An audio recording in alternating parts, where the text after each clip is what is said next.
How did you go about finding a job? At first, it wasn't easy, and the way I first landed to my very first job, I went to an agency, and they're the one that seek a job that fits on my my capacity. I work as a carpenter when I first came. I did some, handyman work, through the agencies. Hmm. Okay. What was it like making new friends? At first, it wasn't easy because, as you know, English is my second language. Hmm. At the time, I don't have a very good communication towards other people, like I said, because of that skill communication. But later on, I started to adopt their way of life here in the U.S. Yeah. What was the most difficult adjustment for you?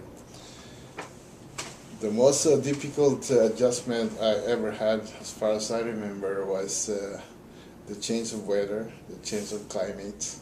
It's cold here in the United States because I'm used to living back home where we have 90 degrees, 100 degrees. It's tropical weather, Yeah. and one of the difficulties that I have here is that a homesickness. I have a lot of branch of relatives back home that I misses them so much. How does your life here compare to your life in the Philippines? Well, the difference of living here in the U.S. versus living in the Philippines. In the Philippines are kind of like people there are mellow.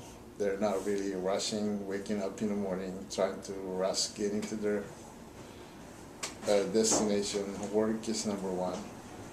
Versus here in the U.S., the difference is that people are always in a hurry. They're rushing. Hmm. It's like Yeah. time is very limited. Yeah. People are really pressured. Those are the differences.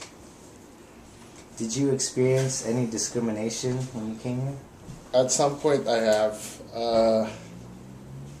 There was a time that if I'm using my own language, talking with my relatives, using my Tagalog language, people kind of like stares at me and they would expect me to speak the kind of language they speak, and those are the things that I felt like I was being discriminated in that Hmm. manner. Yeah. Yes.